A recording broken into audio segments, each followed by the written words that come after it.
3 letters, WRX. A benchmark in the Pacific Northwest and a reminder that holding the loyalty of a group of buyers can prove to be a difficult task. It's obvious the competition has been ramping up, evolving, and taking shots. Let's find out if the new Impreza has innovated enough to fight back with confidence and stand its ground.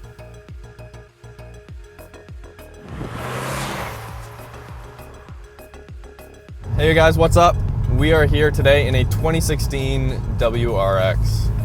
It's nice to get into a brand new car and really feel what it's like from the factory. Because I mean, you get into a used car and one model you get in could be significantly different than another model, just based on the previous owner and whether it's been abused or not. This thing's got 800 kilometers on it. So it is a brand new car, which is really exciting. The new WRX is packing a 2-liter flat-4 turbo as opposed to the 2.5-liter in the previous generation. Since it's putting down more or less the same power, the torque surge when the turbo spools up is even more pronounced. A characteristic I find is being covered up and eliminated all too often in modern cars. It's still responsive, but I love turbos. So to me, having the feedback is something I look for, especially in a sports sedan that's drivetrain is the backbone behind the name. First things I noticed right off the bat of getting in the car is Subaru has stepped up their game immensely when it comes to the interior of these cars. All the materials, this is the WRX Limited, so it does have all the options, leather seats and all that. But again, all the materials feel very high quality. As opposed to previous generations, there was a little bit of plastic that looked like plastic. That's the problem. See, a lot of people who buy the WRX are looking for a daily driver that they can also take out and serve as a dual-purpose vehicle when they actually want to go out and have fun driving, which is perfect for this car. Suspension, just as we're driving right now, it's perfectly fine. It's definitely firm enough and you feel the road pretty much perfectly, but it's not at the point where it's really gonna beat you up over a long distance. I'm sure if I drove this car for a period of 2 to 4 hours, I would be completely content sitting in these seats, and you've got everything you need here. That's what I've always loved about Subarus. Nothing feels loose. It feels very tightened up and really dialed in. Everything from the steering and to the throttle and the clutch. Now, on paper, Subaru claims that the WRX will get, I believe it's 20 miles to the gallon in the city and 27 on the highway. Now, I would completely believe that. It's got a 6-speed versus previous generation only had a 5-speed in the WRX. And, I mean, on the highway, the 6th gear is really going to shoot that fuel economy up, no doubt. See, right off the bat, I mean, pulling up to $6,000, the power doesn't really die off as much as it did in the previous generation. Boost comes on really strong, anywhere from 2,500 to 3,000 RPM. That's when the turbo really spools up. It's not that it doesn't come alive anywhere before that, but that's when it's really pronounced. The only comment I would have is if you're buying a WRX, you're not getting the bass. I feel like the exhaust should be a little bit louder.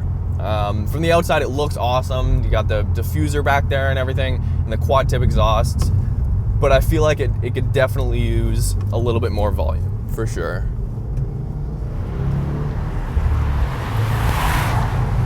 It's still not lacking in power. If you drove this kind of in a vacuum, it's an extremely capable and fun car. And for the normal person driving around in like a Civic or a Corolla, this is a very quick car.